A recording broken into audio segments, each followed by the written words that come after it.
Look around Jamaica. The nation doesn't own anything. Nothing is state-owned.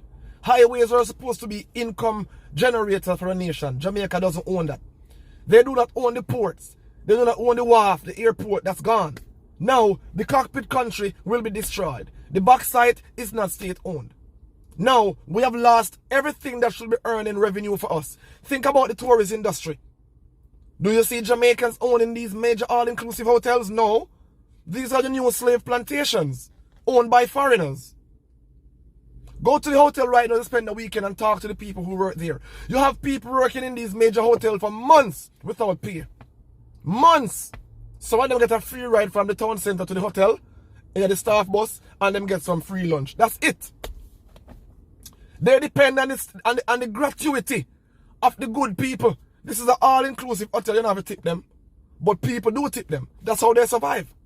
Now, you wonder why teachers, nurses, police officers, soldiers, all these people who are supposed to be developing the nation are running away from Jamaica.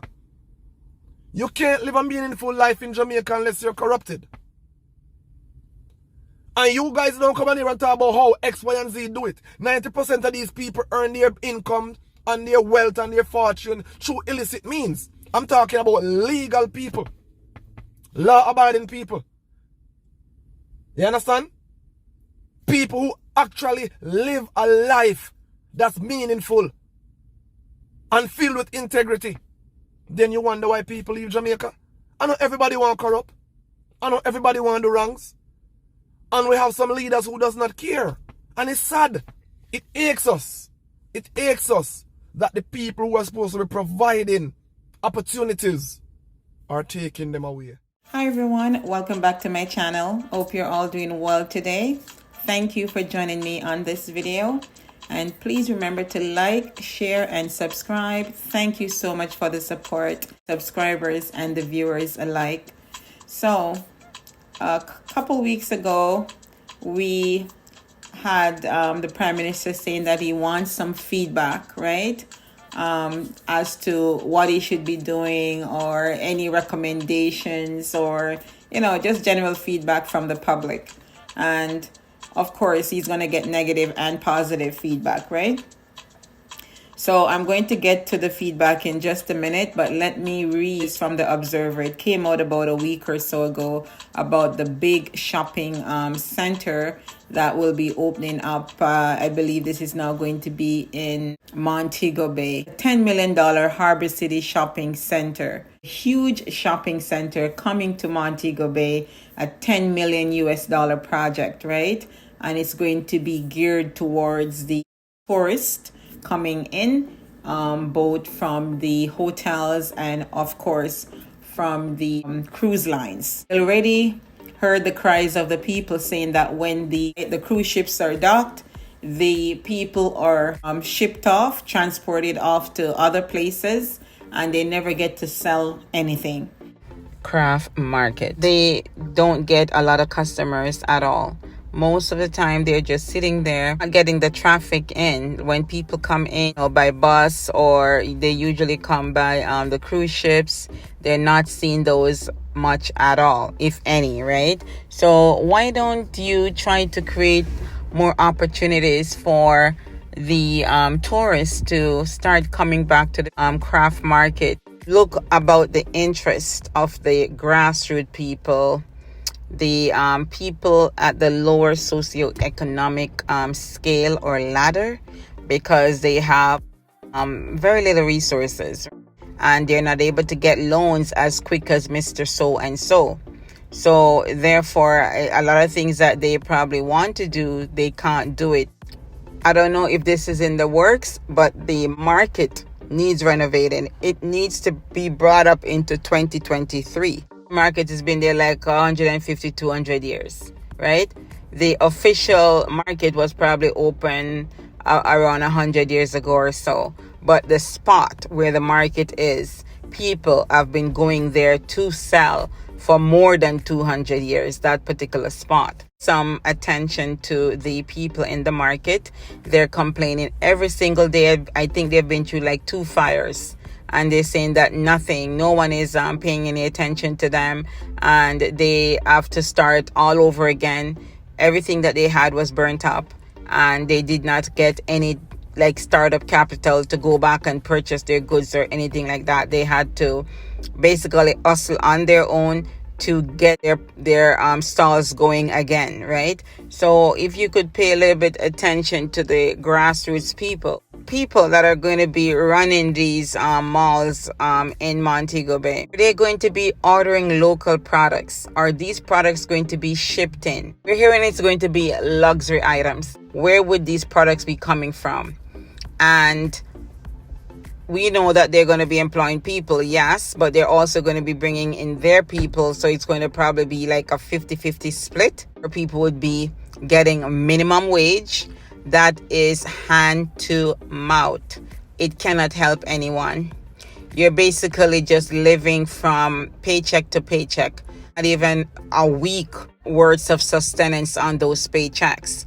It's not helping, Mr. Prime Minister. It's not going to help them in the long run.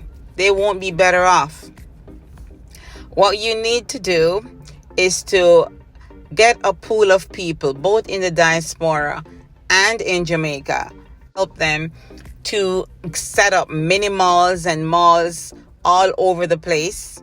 Going to share into the expenses of running that mall, or own people to own things, to run things. It's time for them to be CEOs, managers, be in charge of their own destiny and not wait for small pittances, bus fares and taxi fares and lunch money. That's what I call those salary. It's not going to get them far. It's not going to help their kids much or put them in any a better status financially. Just barely getting by, right? In order for you not to beg. So we need more of our people in charge of things. We are educated, we are smart, we are go-getters, we work hard. So why not invest in us, right? Invest in us as a people. I'm sure you have confidence in the Jamaican people and know what they're able to achieve and accomplish, right? So put some more confidence in them and giving them that opportunity, that lifeline, right? That they need to succeed and to pull themselves out of certain situations, right? Not to give them the fish, but to teach them how to fish. They need to be properly compensated now, not just be giving crumbs, right? They need the whole bread now. Right? It's time for them to move up and to take charge of their own destiny and create financial freedom for themselves, right? And their children. Because if we allow this thing to go on, pretty soon, nothing is going to be owned by us. We have to answer to them, Mr. and Mrs. So-and-so. And yes, ma'am, no, ma'am. We don't want that. We want our people to be in charge of their own destiny. So give them a chance to own things and support them financially and get them the help they need to propel themselves forward. I've seen some people now in the diaspora deciding to go to other Caribbean countries to open business because they're saying that Jamaica is too complicated. There's too much red tape, too much hassle, too much generalship, and things to be more straightforward and easy. 1, 2, 3, and they're in. Right? And they want the support of the government. Sometimes they need a person who, can push them along, and the government should be able to provide these types of assistance for people who want to own business, right? Also, if it's needed, financial assistance as well. You're going to tell me that people in the diaspora, if you group at least say 200 people who want to do business and they have the financial wherewithal to do it, they can't come up with 10 million US? No, they probably have more than that. So why don't you give them the opportunity to open malls? We want to set up our kids and our grandkids as well and break the generational cycle of poverty. The Coronation Market renovated, bring it into 2023. And by the way, it's been ignored for years. No one pays attention to that market, right?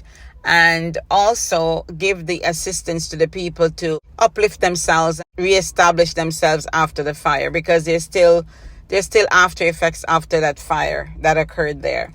And the next thing is craft market, because this one is a little bit dear to me. I grew up going to the Victoria craft markets on Saturdays. People have been in the market for years and years, right? I used to go there. It was very nice. Condition, bathrooms are nice. Now the standard has fallen. So you don't want tourists to go into those bathrooms, right? And it's leaking when it's raining. The last thing we heard, it was leaking, and they still need maybe some more renovations to be done. So if it's not done as yet, drive some traffic into craft markets all over Jamaica, where the little man is sitting there for days and days and they don't have any tourists coming by. Or when the tourist docks, they are whisked off to other locations where the people with the big money have things for them to purchase. So put some effort into that one. And also go back to the market, Mr. Prime Minister, because when you were campaigning, you went into the market. And I've never seen like a leader going into the market, and you did that. So why don't you go back to the market and find out what their needs are? Because you campaigned there, so go back there. And then you will get much more than what I'm telling you. Kudos to helping Adriana Lang with the home that she badly needs. And I am sure you will have it set up for her, because it's a special needs child now, right? She's wearing a prosthetic leg. She's going to need some little tweaks on that home, right?